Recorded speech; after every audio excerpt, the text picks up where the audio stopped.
पुरातात्विक साक्ष्य का महत्व। मानव इतिहास के अधिकांश भाग के अध्ययन के लिए हम पुरातात्विक साक्ष्य पर ही निर्भर हैं। साहित्यिक साक्ष्य के विपरीत पुरातात्विक साक्ष्य अपने स्वरूप में अधिक वस्तुनिष्ठ होता है। पुरातात्विक सामग्रियों में मानवीय हस्तक्षेप की गुंजाइश कम होती है। प्राचीन काल का साहित्य अधिकतर कुलीन एवं अभिजातियों पर केंद्रित है, किंतु पुरातत्व उच्च एवं निम्न वर्ग के बीच कोई विभेद नहीं करता है। पुरातात्विक साक्ष्य की सीमाएं भले ही पुरातात्विक सामग्रियां अपने स्वरूप में वस्तुनिष्ठ हों, किंतु उनके आधार पर लिया गया निष्कर्ष वस्तुनिष्ठ ही होता है, व्यक्तिनिष्ठ ही होता है। पोस्ट प्रोसेसुअल स्कूल में भी इस ओर संकेत किया गया है। पुरातात्विक सामग्रियों में भी मानवीय हस्तक्षेप की गुंजाइश होती। उदाहरण के लिए अशोक के कई अभिलेख अपने मूल स्थान से हटा दिए गए हैं। उसी प्रकार हड़प्पा नामक स्थल पर कई भवनों का आकार बदल गया है, क्योंकि वहां से कई ईंटें चोरी हो गई हैं। राजकोषीय अभिलेखी साहित्य की तरह एक वर्ग विशेष के दृष्टिकोण को व्यक्त करता है। राजाओं ने अपने अभिलेखों के माध्यम से प्रशस्तियाँ लिखवाईं। फिर हम ऐसा कह सकते हैं कि हम जिन पुरातात्विक सामग्रियों को महत्वपूर्ण समझकर उनका अध्ययन विश्लेषण करते हैं, तो उनमें से सामग्रियों का एक बड़ा भाग ऐसा होता है जो आदि मानव के द्वारा त्याग कर दिया गया होता है। फिर जब हम साहित्यिक सामग्रियों और पुरातात्विक सामग्रियों की तुलना करते हैं, तो इसके बीच स्पष्ट विभाजन रेखा खींचना मुश्किल हो जाता है। इसका कारण कुछ साहित्यिक सामग्रियों का पुरातात्विक महत्व का होना, जबकि कुछ पुरातात्विक सामग्रियों का साहित्य की तरह अध्ययन करने की जरूरत। उदाहरण के लिए महत्वपूर्ण ग्रंथों की पांडुलिपियाँ जो सैकड़ों या हजारों वर्षों से दबी पड़ी हैं, वे भी पुरातात्विक सामग्रियों की तरह खुदाई में निकल जाती हैं। जबकि पुरातात्विक खुदाई के मध्य अनेक संकेत, सिक्के और अभिलेख मिल जाते हैं, जिसे पढ़ने की ज़रूरत होती है। पुरातात्विक अन्वेषण की विधियाँ। हाल के दशकों में पुरातात्विक अन्वेषण ने नए आयाम ग्रहण किए हैं। एक समय था कि प्राचीन समुदाय के अध्ययन में हमारी पूरी निर्भरता साहित्यिक साक्ष्य पर ही थी, किंतु पुरातात्विक अन्वेषण की नवीन तकनीकी के विकास के साथ आज न केवल साहित्यिक साक्ष्यों द्वारा प्रदत्त सूचनाओं को परिपुष्ट करने का प्रयास किया जा रहा है, वरन विभिन्न विषयों पर एक वैकल्पिक दृष्टिकोण भी ढूंढने का प्रयत्न किया जा रहा है। पुरास्थलों की खोज को प्रायः पूरा स्थल अन्वेषण अथवा पूरा स्थल सर्वेक्षण या क्षेत्रीय सर्वेक्षण कहा जाता है। अंग्रेजी पुरातत्वविद इसे व्यवहारिक पुरातत्व तथा या फील्ड आर्कियोलॉजी कहना पसंद करते हैं। फील्ड आर्कियोलॉजी शब्द का सर्वप्रथम प्रयोग विलियम फ्रीमैन ने उन प्राकृतिक विज्ञानियों के लिए किया था जो वनस्पतियों एवं जीवित प्राणियों का अध्ययन उद्यानों और संग्रहालयों में नहीं, बल्कि प्राकृतिक परिवेशों में करते हैं। अन्वेषण या पैदल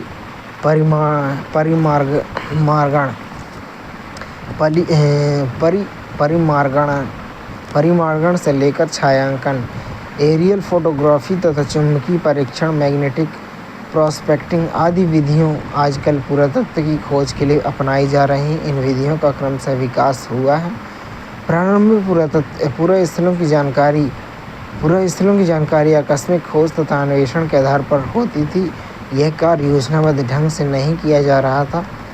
ऐतिहासिक स्थल से संबंधित पुरास्थलों की खोज धार्मिक, साहित्यिक, ऐतिहासिक प्राचीन ग्रंथों में प्राप्त वर्णनों तथा यात्रियों के वृत्तांतों आदि की सहायता से की जाती है। भारत में भारतीय पुरातत्व सर्वेक्षण के निदेशक जनरल कनिंघम ने 7वीं शताब्दी ईस्वी के चीनी बौद्ध यात्री हेनसांग की यात्रा वृत्तांत के आधार पर उत्तर भारत में अनेक ऐतिहासिक पुरास्थलों का पता लगाने में सफलता प्राप्त की।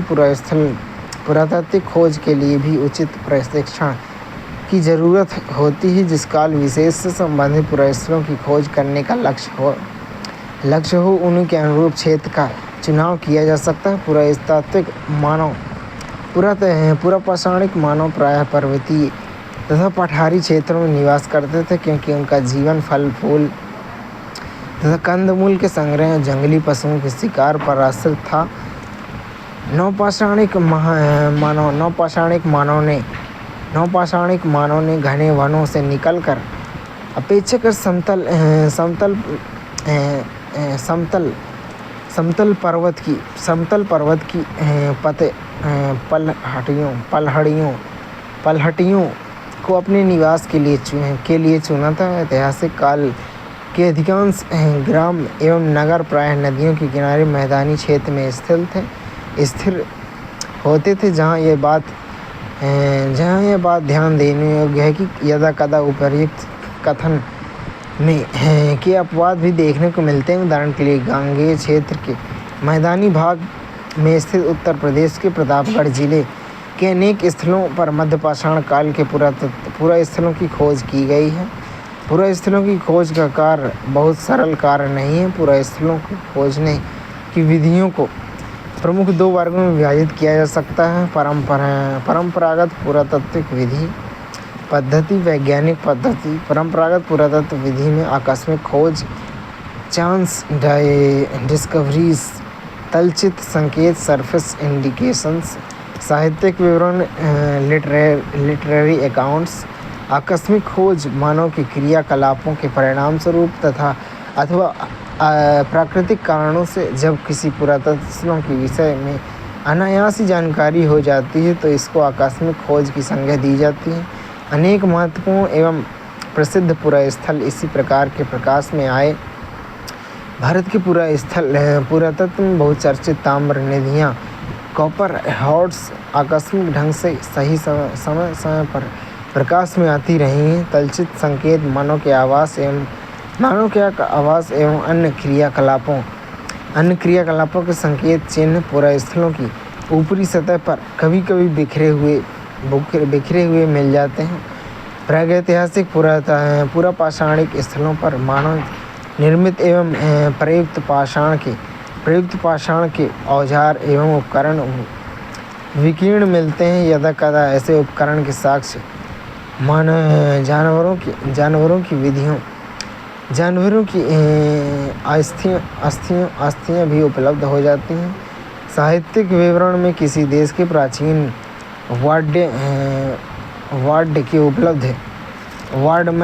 वाड्मय के उपलब्ध साहित्यिक साक्ष्यों एवं यात्रियों के यात्रा वृत्तांत आदि के आधार पर ऐतिहासिक काल के पुरास्थलों की खोज की जा सकती है। इन साक्ष्यों की विश्वसनीयता की जांच पड़ताल पुरातत्ववेत्ता वर्णित स्थलों पर जाकर स्वयं कर सकते हैं। वैज्ञानिक पद्धति में पुरास्थलों की खोज। पुरास्थलों को खोजने के लिए परंपरागत पद्धति के अतिरिक्त वैज्ञानिक पद्धति का भी सहारा लिया जाता है। विज्ञान की बहुमुखी प्रगति के फलस्वरूप पुरास्थलों की खोज की अनेक विधियों का विकास संभव हुआ है। वैज्ञानिक विधियाँ अधिक सटीक एवं उपयुक्त हैं, लेकिन ये विधियाँ प्रायः व्ययसाध्य हैं और इनका प्रयोग भी सर्वत्र नहीं हो सका है। प्रमुख वैज्ञानिक विधियों में हवाई छायांकन, भू परीक्षण, चुंबकीय परीक्षण, मृदा विश्लेषण, समुद्र तल की पुरातात्विक खोज का उल्लेख किया जा सकता है। हवाई छायांकन। पुरास्थलों की खोजने का हवाई छायांकन एक महत्वपूर्ण माध्यम है। कई हवाई छायांकन की पद्धति का विकास क्रमशः हुआ है। हवाई छायांकन से प्राप्त जानकारी के आधार पर किसी क्षेत्र अथवा स्थल का पुरातात्विक सर्वेक्षण अधिक सफलता एवं सूक्ष्मता के साथ किया जा सकता है।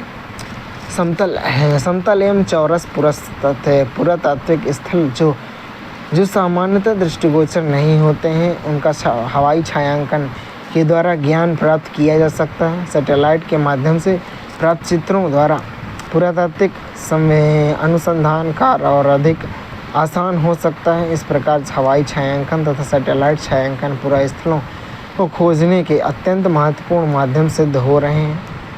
भूपरीक्षण अन्वेषण के माध्यम से ज्ञात पुरास्थलों के विशिष्ट स्थान को ढूंढने के प्रमुख विधियों में भू परीक्षण की विधियों का उल्लेख किया जा सकता है। भू परीक्षण की कई विधियां लव शलाका प्रवेश और ध्वनि परीक्षण सबसे आसान एवं कम खर्चीली विधियां हैं। धातु अभिज्ञापन, विद्युत प्रतिरोधन तथा चुंबकीय परीक्षण आदि बहुत जटिल एवं व्यवसाय विधियां जिनका सर्वत्र एवं सभी व्यक्तियों द्वारा प्रयोग संभव नहीं है। इलेक्ट्रॉनिक विधियां, पुरातात्विक दृष्टि से इलेक्ट्रॉनिक विधियों द्वारा भू परीक्षण किया जाता है, लेकिन इन विधियों में सबसे बड़ी बाधा यह है कि ये विधियां वैसाध्य। दूसरी कठिनाई यह है कि इलेक्ट्रॉनिक यंत्र सर्वत्र उपलब्ध नहीं है। इसके अलावा इसके परिचालन में पर्याप्त अभ्यास और बहुत अधिक सावधानी रखने की आवश्यकता होती है। साधारण कोटि के पुरास्थल अन्वेषण सर्वेक्षण में इलेक्ट्रॉनिक यंत्रों को ले जाना संभव नहीं है। मृदा विश्लेषण में किसी स्थल की मिट्टी के रासायनिक विश्लेषण द्वारा भी पूरा स्थलों की खोज की जा सकती है।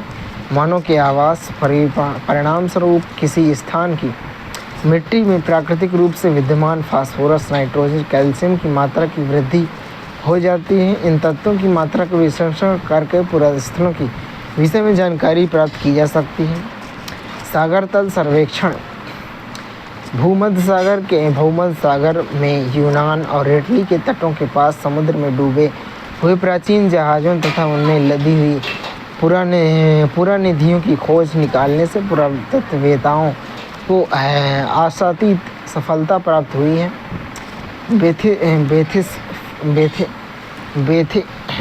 बेथिस के प्लस नामक यंत्र की सहायता से इस प्रकार का कार्य आसानी से संपन्न किया जा सकता है।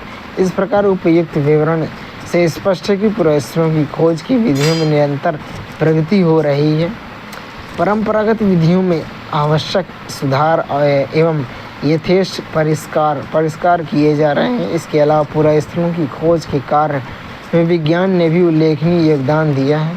शासकीय, अर्धशासकीय और सार्वजनिक संस्थानों ने समुचित आर्थिक सहायता प्रदान करके पुरास्थलों की खोज के कार्य को अधिक आसान बना दिया है। पूर्व निर्धारित योजनाओं एवं सुस्पष्ट पुरातात्विक समस्याओं के समाधान हेतु सुव्यवस्थित ढंग से पुरास्थलों की खोज का कार्य अब किया जाता है। तथापि खोज कार्य की विधियों में अभी भी परिष्कार की संभावना है। पुरातात्विक उत्खनन के इतिहास की संरचना मानव के इतिहास की रचना में सहायक पुरावशेषों की खोज की एक विशिष्ट विधि है। पुरातात्विक उत्खनन का उद्देश्य मानव के अतीत के संबंध में ऐसे तथ्यों एवं आंकड़े एकत्र करना जिसके अध्ययन और विश्लेषण के आधार पर मानव के समग्र इतिहास की यथासंभव संरचना की जा सके। मानवकृत पुरावशेषों की खोज निकालने की पुरातत्व में अभी तक जितनी विधियां ज्ञात हैं, उत्खनन की विधि इसमें सबसे महत्वपूर्ण है, क्योंकि यह इस विधि के माध्यम से प्राप्त पुरावशेष जिनकी अपने पुरातात्विक परिप्रेक्ष्य में मिलते हैं। उत्खनन पद्धति का विकास 19वीं शताब्दी ईस्वी के पूर्व तक उत्खनन अव्यवस्थित ढंग से होते रहे हैं तथा कतिपय क्षेत्रों में 19वीं शताब्दी ईस्वी और उसके बाद भी उत्खनन की मानक विधियों का प्रचलन नहीं हो सका। उत्खनन की विभिन्न विधियों का क्रमिक रूप से विकास हुआ है। प्रारंभिक उत्खननकर्ताओं का उद्देश्य समाधियों तथा प्राचीन टीलों को खोदकर पुरानी मूल्यवान पुरानिधियों को खोजना था। इसलिए स्तरीकरण आदि के संबंध में प्राय कोई विशेष ध्यान नहीं दिया जाता था। उत्खनन की विधियों में लंबवत अथवा ऊर्ध्वाधर उत्खनन, वर्टिकल एक्सकेवेशन, क्षैतिज उत्खनन, हॉरिजॉन्टल एक्सकेवेशन, लंबवत अथवा शैर्सिक उत्खनन किसी पुरास्थल पर संस्कृतियों के क्रम को जानने के लिए लंबवत या ऊर्ध्वाधर उत्खनन किया जाता है। लंबवत उत्खनन का आशय किसी सीमित क्षेत्र में गहराई तक उत्खनन करने से है, जिससे उस स्थल की विभिन्न संस्कृतियों अथवा अवस्थाओं का समुचित अनुक्रम ज्ञात हो सके। इस प्रकार उत्खनन के फलस्वरूप उस स्थल का सांस्कृतिक मान या समय मान टाइम स्केल तैयार किया जा सकता है। इस उत्खनन से यह जानकारी मिलती है किसी प्रागैतिहासिक पुरास्थल अथवा ऐतिहासिक टीले के क्षेत्र में किस संस्कृति के लोग कब आए, उनकी संस्कृति का अंत कब हुआ। इसके अलावा विभिन्न संस्कृतियों का पूर्वापर क्रम, पारस्परिक संबंध तथा सापेक्ष समय का अनुमान लगाया जा सकता है। इस विधि से किसी पुरास्थल के सीमित क्षेत्र में प्राकृतिक स्तर के मिलने पर उत्खनन किया जाता है। उत्खनन से प्राप्त विभिन्न संस्कृतियों की विशेषताओं तथा पुरावशेषों एवं पुरानिधियों सहित यथावत एक अभिलेख रिकॉर्ड तैयार कर लिया जाता है। कई पुरास्थलों के अन्वेषण से यदि एक ही प्रकार के सांस्कृतिक अनुक्रम प्राप्त हों तो हम उस संस्कृति के विषय में अच्छी जानकारी प्राप्त हो सकती है। किंतु इस विधि के उत्खनन से अपेक्षाकृत एक सीमित क्षेत्र में खुदाई होने के कारण किसी पुरास्थल अथवा संस्कृति की विस्तृत जानकारी नहीं हो पाती।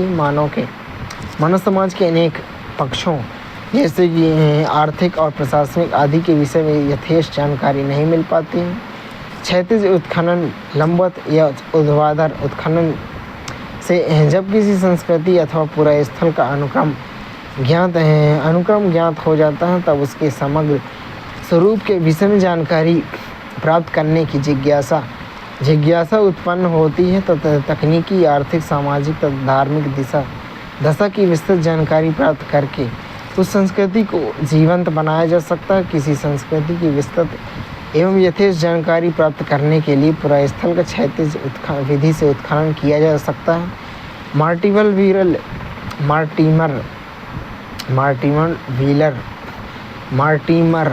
व्हीलर के अनुसार किसी संस्कृति का सर्वांगीण परिचय प्राप्त करने के लिए जब किसी पुरास्थल के काल विशेष से संबंध अथवा अधिकांश निक्षेप का उत्खनन किया जाता है तो उसे क्षैतिज उत्खनन कहा जाता है। ऊर्ध्वाधर एवं क्षैतिज उत्खनन में संबंध पुरातत्व विधियों ने ऊर्ध्वाधर एवं क्षैतिज इन दोनों उत्खनन पद्धतियों को एक दूसरे की पूरक एवं सहायक माना है। किसी भी पुरास्थल के उत्खनन के लिए दोनों विधियों का पृथक प्रयोग नहीं किया जा सकता है। पूर्वापर क्रम का सामान्य नियम यह है कि सर्वप्रथम ऊर्ध्वाधर उत्खनन होना चाहिए, इसके पश्चात क्षैतिज विधि से उत्खनन किया जाना चाहिए। संक्षेप में यहाँ कहा जा सकता है कि दोनों विधि का संयुक्त रूप से उपयोग न करने से किसी भी पुरास्थल के समग्र इतिहास की जानकारी नहीं हो सकती है। ऊर्ध्वाधर उत्खनन से प्राप्त किसी पुरास्थल की विभिन्न संस्कृतियों का अनुक्रम ज्ञात होता है। यहीं दूसरी और क्षैतिज उत्खनन से संस्कृति अथवा सभ्यता की पूर्ण जानकारी प्राप्त होती है। पुरातत्व प्राचीन सामग्रियों का अध्ययन कर मानव समुदाय की गतिविधियों को जानने का एक प्रमुख स्रोत है। प्रायः पुरातत्व के समग्र संदर्भ में संस्कृति शब्द का प्रयोग किया जाता है, किंतु यह संस्कृति की सामान्य परिभाषा से अलग होता है। सामान्य परिभाषा में संस्कृति का अर्थ जीवन पद्धति, मानव व्यवहार एवं दृष्टिकोण है, किंतु पुरातत्व में संस्कृति का अर्थ सीमित होता है। इसका अर्थ मानव जीवन से जुड़ी हुई सामग्रियाँ जो सैकड़ों हजारों वर्षों से दबी पड़ी हैं। प्राचीन भारत के अध्ययन में पुरातात्विक सामग्रियों के महत्व का अनुमान हम इस बात से लगा सकते हैं कि हमारे इतिहास का लगभग 90% अंश पुरातात्विक सामग्रियों पर ही निर्भर है। इस एक अंश में एक छोटे से अंश का विवरण ही हम साहित्यिक सामग्रियों के विवरण से पाते हैं। किंतु विडंबना यह रही कि जिस काल के अध्ययन के लिए साहित्यिक सामग्रियां प्राप्त होने लगी हैं, उनके लिए पुरातात्विक सामग्रियों का उपयोग बहुत ही कम कर दिया गया है। सामान्यतः इसका उपयोग साहित्यिक सामग्रियों के द्वारा कही गई बातों को सहज परिपुष्ट करने के लिए होने लगा है। फील्ड आर्कियोलॉजी पुरातात्विक स्थलों के अन्वेषण तथा उनकी खुदाई को हम फील्ड आर्कियोलॉजी के नाम से जानते हैं। हाल ही में पुरातात्विक सर्वेक्षण की एक नई विधि विकसित हुई है। इसके तहत संबंधित स्थल को विस्तृत संदर्भ में देखने और समझने का प्रयास किया जाता है तथा इसके लिए दूर संवेदी उपग्रह और क्षेत्रीय सर्वेक्षण पर बल दिया जाता है। इसका उद्देश्य होता है संबंधित स्थल को नष्ट होने से बचाना है। मॉरिन आर्कियोलॉजी सामान्यतः पुरातात्विक उत्खनन भूमि क्षेत्र में किया जाता है, किंतु कई बार समुद्रिक क्षेत्र में भी उत्खनन की ज़रूरत होती है। किंतु अगर हम अन्य देशों के सामुद्रिक पुरातत्व पर दृष्टिपात करते हैं तो फिर हमें यह ज्ञात होता है कि वह दुर्घटनाग्रस्त जहाज़ों के अन्वेषण तक सीमित होता है, किंतु भारत में इसका दायरा बहुत ही विस्तृत है। भारत में जल में विलीन हुए शहरों का भी अन्वेषण किया जाता है।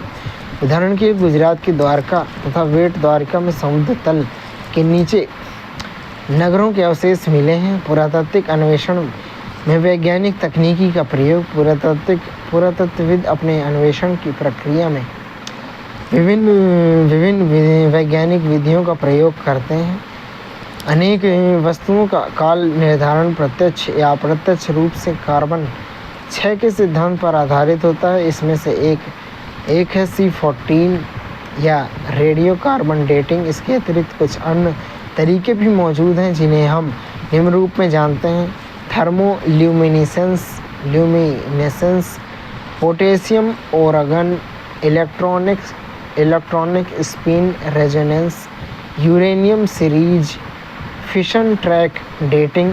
आर्कियोलॉजी का ही एक भाग आर्कियोमेट्री भी है। आर्कियोमेट्री के अंतर्गत प्राचीन सामग्री के अध्ययन एवं विश्लेषण के लिए उसके आकार को मापा जाता है। इसमें रासायनिक परीक्षण की एक प्रमुख पद्धति है। रासायनिक परीक्षण में कई बार मिट्टी परीक्षण करके यह ज्ञात किया जाता है कि कुछ खास रसायन की मात्रा मौजूद है अथवा नहीं, जो वहाँ मानव अथवा पशु की उपस्थिति को दर्शा सकें। इसी पद्धति से यह ज्ञात होता है कि इनाम गांव नामक स्थल पर लोग प्राय अपने आंगन में भी पशुओं को बांधते थे। उसी प्रकार आर्कियोलॉजी की एक शाखा पैलियोंटोलॉजी में आदि मानव के जीवाश्म के अध्ययन के लिए मॉलिक्यूलर बायोलॉजी तथा डीएनए का अध्ययन किया जाता है। उसी तरह पैलियोपैथोलॉजी के अंतर्गत आदिमानव की हड्डियों का अध्ययन कर उनकी बीमारियों के विषय में जानकारी प्राप्त की जाती है। पर्यावरणीय पुरातत्व एनवायरमेंटल आर्कियोलॉजी इससे हमें यह ज्ञात होता है किस प्रकार किसी समुदाय विशेष में पर्यावरण के साथ अपना संबंध स्थापित किया। फिर पैलियो बॉटनी के अंतर्गत फूलों के परागों का विश्लेषण कर वर्षा की मात्रा और आदि का ज्ञान किया जाता है। उदाहरण के लिए हड़प्पा सभ्यता के पतन पर काम करते हुए गुरदीप सिंह जैसे वनस्पति शास्त्री ने सांभर डेडवाना पुष्कर झील के आसपास फूलों के परागों का अध्ययन कर यह निर्धारित किया कि इस क्षेत्र में वर्षा की मात्रा कम हो रही थी। नवीन पुरातत्व न्यू आर्कियोलॉजी जिस प्रकार इतिहास लेखन में नवीन पुरातत्वविदों नई प्रवृत्तियों का उत्खनन देखा जाता है, उसी प्रकार पुरातत्व में भी नवीन प्रवृत्तियों का विकास देखा गया है। न्यू आर्कियोलॉजी के नाम से जाना जाता है तथा इसके साथ नया स्कूल भी जुड़ गया है। इसे प्रोसेसुअलिज्म के नाम से जाना जाता है। इसमें परंपरागत सांस्कृतिक इतिहास दृष्टिकोणों को चुनौती दी है। वस्तुतः गहरे रूप में मानव शास्त्र से जुड़ी होने के कारण यह संस्कृति तथा सांस्कृतिक प्रक्रिया को समग्र रूप से देखता है। विशेषकर यह इसका अध्ययन पारिस्थितिकी मानव अनुकूलता तथा कुछ अन्य संबंध कारकों के परिप्रेक्ष्य में करता है। यह व्याख्या करने के साथ साथ सामान्यीकरण और सिद्धांत निर्माण पर बल देता है। Post procedural school of archaeology. इस स्कूल ने प्रोसीजरल स्कूल की कई तरह की धारणाओं तथा लक्ष्यों पर प्रश्न चिन्ह लगाया है। यह अतीत के बारे में वस्तुनिष्ठ ज्ञान की संभावनाओं को अस्वीकार करता है। उसी तरह भौतिक सामग्रियों के प्रति उनकी समझ भी जटिल है। फिर उनका मानना है कि कई बार पुरातात्विक अध्ययन का उपयोग कई सामाजिक सच्चाई की प्रकट करने के लिए नहीं अपितु छिपाने के लिए भी किया जाता है। इथनो आर्कियोलॉजी इसके तहत अतीत के समुदायों के जीवन से जुड़ी हुई जानकारी प्राप्त करने के लिए वर्तमान समुदायों के व्यवहार गतिविधियों का अध्ययन किया जाता है। फिर भारतीय उपमहाद्वीप का एक ऐसा क्षेत्र है जहाँ परंपरागत विशेषता एवं पद्धतियाँ आज भी जीवित हैं। उदाहरण के लिए वर्तमान में गुजरात के खंभात क्षेत्र में कार्नेलियन से मनके बनाने वाले शिल्पियों का अध्ययन कर हड़प्पा काल के मनका निर्माता के उत्पाद एवं सामाजिक संगठन का अनुमान लगाने का प्रयास किया जाता है। किंतु यहाँ पुरातत्वविद को एक सावधानी भी बरतने की ज़रूरत है, क्योंकि इथनो आर्कियोलॉजी महज एक संभावना बताता है। यह यथातथ चित्र उपस्थित नहीं कर सकता है। साल्वेज आर्कियोलॉजी ग्रामीण एवं नगरीय क्षेत्र के विस्तार के कारण कई पुरातात्विक स्थल विशिष्ट होने के कगार पर आ गए हैं। इसलिए साल्वेज आर्कियोलॉजी का उद्देश्य खतरे से ग्रस्त स्थलों की पड़ताल कर उन्हें सुरक्षित बनाना है। उदाहरण के लिए नागार्जुन सागर बांध के निर्माण के कारण 1954-60 के काल में नागार्जुन कोंड नामक स्थल को सुरक्षित करने का प्रयास किया गया था। प्राथमिक एवं द्वितीयक स्रोत में की बात करें तो प्राचीन भारत के इतिहास के अध्ययन के लिए दो भिन्न प्रकार के स्रोत उपलब्ध हैं, पुरातात्विक और साहित्यिक। पुरातात्विक स्रोत अधिक प्रामाणिक होते हैं तो साहित्यिक स्रोत अधिक व्यापक होते हैं। साहित्यिक स्रोत से प्राचीन काल के सामाजिक सांस्कृतिक जीवन की विस्तृत सूचना प्राप्त होती है। साहित्यिक स्रोत दो प्रकार के होते हैं, प्राथमिक और द्वितीयक। प्राथमिक स्रोत उस लिखित प्रमाण अथवा भौतिक पदार्थ को कहा जाता है जिसकी रचना अथवा निर्माण उस काल में हुआ है जिस काल का अध्ययन किया जा रहा है। ये प्रमाण उसी काल से संबंध होते हैं तथा उस काल की किसी विशिष्ट घटना की आंतरिक सच्चाई को प्रकट करते हैं। प्राथमिक स्रोत में निम्नलिखित चीज़ें शामिल होती हैं यथा मौखिक दस्तावेज, राजकीय रिकॉर्ड, पांडुलिपि पत्र, जीवन लेखन आदि, रचनात्मक लेखन, कविता, नाटक, संगीत, कला अवशेष एवं कलाकृतियाँ, मृदभांड, फर्नीचर, कपड़े, भवन आदि। द्वितीयक स्रोत में प्राथमिक स्रोत से भिन्न होते हैं। वस्तुतः द्वितीयक स्रोत प्राथमिक स्रोत की व्याख्या और विश्लेषण प्रस्तुत करते हैं।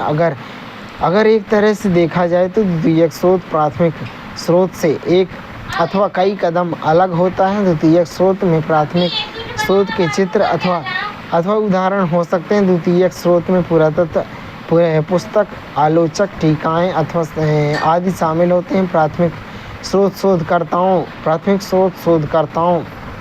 में पुस्तक,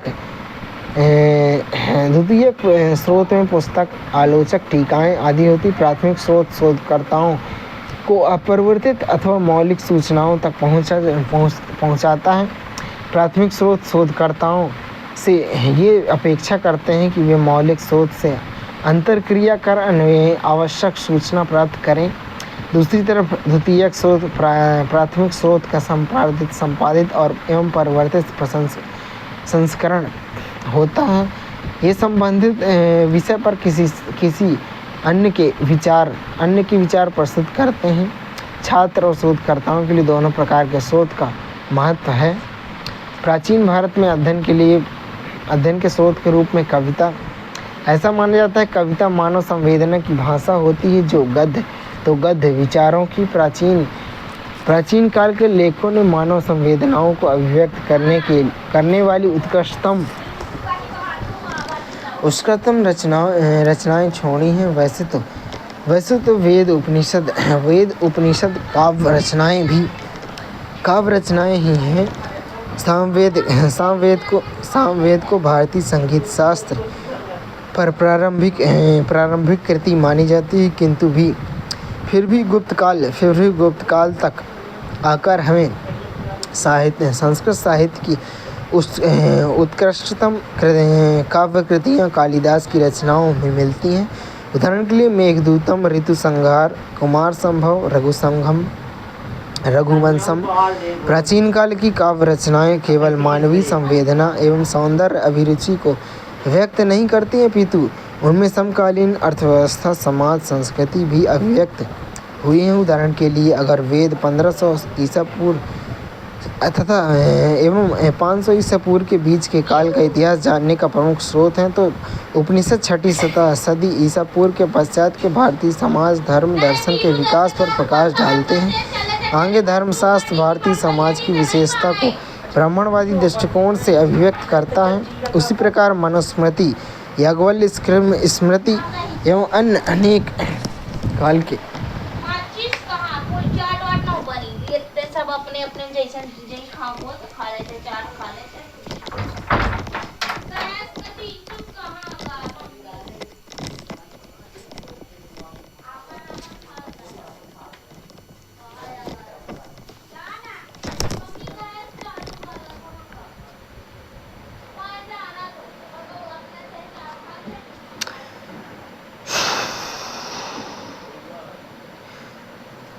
उसी प्रकार मनुस्मृति, याज्ञवल्क्य स्मृति एवं अन्य स्मृतियाँ अपने अपने काल की राजनीतिक, आर्थिक, सामाजिक और सांस्कृतिक जीवन को अभिव्यक्त करते हैं। कालिदास की रचनाएं न केवल संस्कृत साहित्य को महान धरोहर, अपितु यह गुप्त काल का इतिहास जानने का प्रमुख स्रोत भी हैं।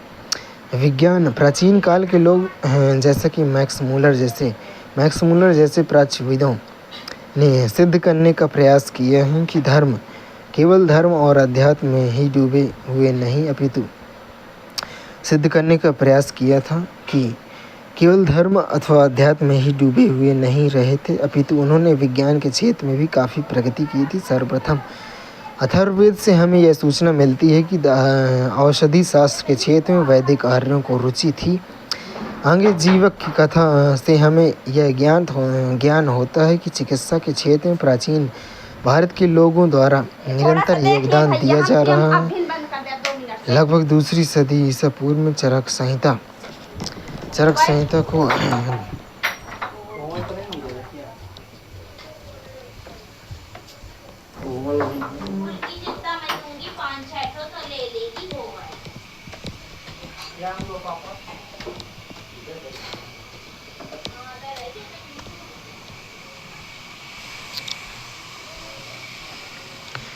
लगभग दूसरी शताब्दी ईसा पूर्व में चरक संहिता को भारतीय औषधि पर इंसाइक्लोपीडिया भी माना जाता है। इस परंपरा गुप्त काल में धनवंतरी ने आगे बढ़ाया। वैज्ञानिक विकास की दृष्टि से गुप्त काल महान उपलब्धियों का काल सिद्ध हुआ है। इस काल में विज्ञान पर अनेक महत्वपूर्ण ग्रंथ लिखे गए थे। उदाहरण के लिए आर्यभट्ट के आर्यभट्टियम नामक ग्रंथ लिखा गया। इससे हमें उस काल में गणित एवं खगोल विज्ञान के विकास की सूचना मिलती है। उसी प्रकार वराहमिहिर ने बृहत संहिता नामक ग्रंथ लिखा। इसके अतिरिक्त उसने पंच सिद्धांतिका, बृहत जातक, लघु जातक जैसे ग्रंथ भी लिखे। इन ग्रंथों से खगोल विज्ञान के विकास पर प्रकाश पड़ता है। फिर ब्रह्मगुप्त नामक एक विद्वान द्वारा ब्रह्म सिद्धांत की रचना की गई। इससे भी खगोल विज्ञान एवं गणित के क्षेत्र में विकास सूचना मिलती है। फिर इस काल में खगोल विज्ञान पर सूर्य प्रज्ञाप्ति एवं सूर्य सिद्धांत का नामक 2 अन्य ग्रंथ भी लिखे गए हैं। उसी प्रकार हाथियों की चिकित्सा या हस्तायुर्वेद नामक ग्रंथ लिखा गया है। क्षेत्रीय भाषाओं एवं साहित्य में गुप्त काल के पश्चात बढ़ती हुई क्षेत्रीयतावाद की प्रवृत्ति ने क्षेत्रीय साहित्य के विकास को प्रोत्साहन दिया। 2 चरणों में क्षेत्रीयवाद का प्रवृत्ति में तेजी आई। प्रथमतः साम्राज्यों का विघटन हुआ, दूसरे क्षेत्रीय स्तर पर राज्य निर्माण को प्रोत्साहन मिला। फिर इस काल में शासकों के द्वारा चारण एवं भाटों को संरक्षण दिया गया तथा उसमें प्रशस्तियाँ भी लिखाई गई। इसे हम सामंतवाद के विकास से जोड़कर देख सकते हैं। अगर हम क्षेत्रीय साहित्य का अन्वेषण करते हैं तो बंगाल के वाकपति मुंज द्वारा लिखित गौंडवाहू, संध्याकर नंदी द्वारा लिखित रामचरित, कश्मीर में कल्हड़ द्वारा लिखित राजतरंगी, राजस्थान में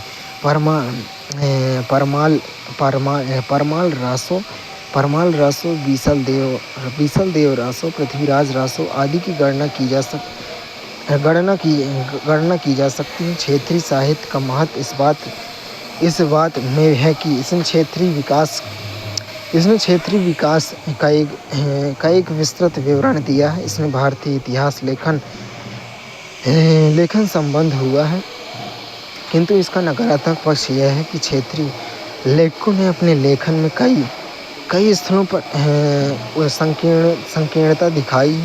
धार्मिक साहित्य प्राचीन भारत में अध्ययन के स्रोत के रूप में जिन ग्रंथों का उपयोग किया जाता है उनमें एक बड़ी संख्या धार्मिक ग्रंथों की है। ये ग्रंथ ब्राह्मण, जैन एवं बौद्ध विभिन्न धार्मिक पंथों से संबंधित धार्मिक विषयों से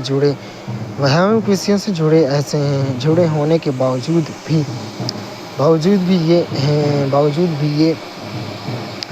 भी ये ग्रंथ राजनीतिक, आर्थिक, सामाजिक और सांस्कृतिक विकास की जानकारी के महत्वपूर्ण स्रोत बन जाते हैं। ब्राह्मण ग्रंथों में हम आरंभिक ग्रंथों के रूप में 4 वेदों को ले सकते हैं।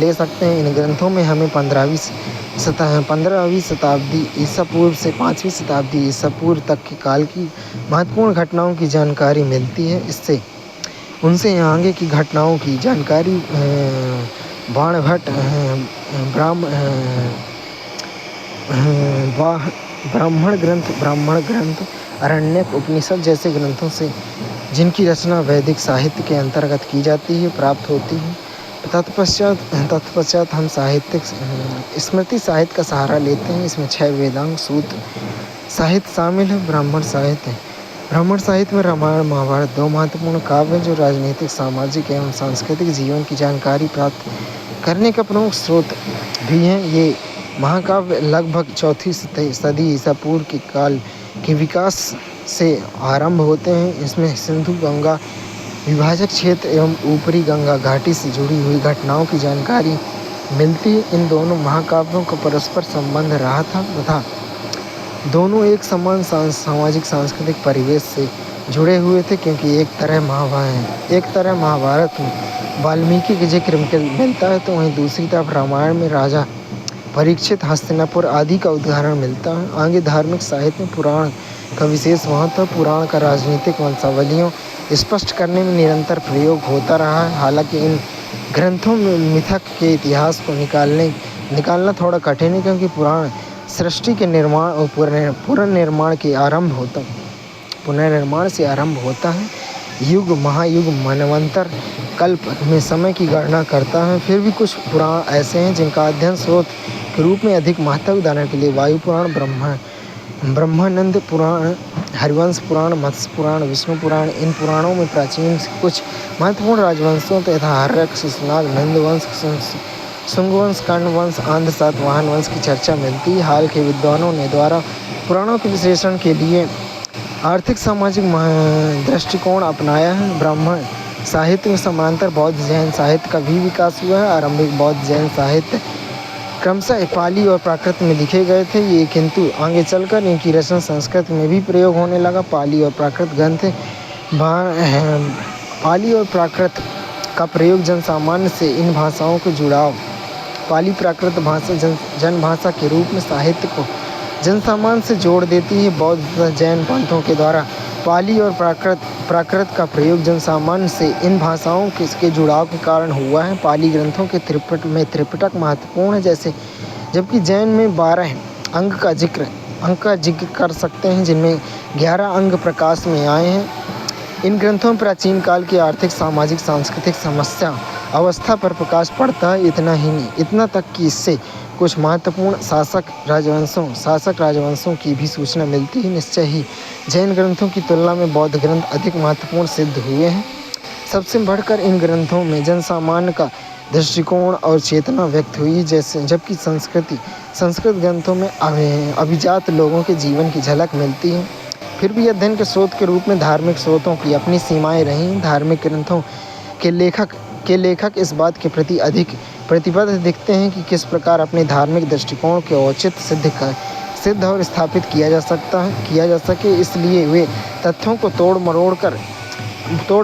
और मरोड़ने के लिए भी तैयार दिखते हैं। विदेशी साहित्य में यूनानी, चीनी, अरब वृत्तांत हमारे देसी स्रोतों की कमी को पूर्ति कुछ हद तक विदेशी सामग्री स्रोतों द्वारा होती है।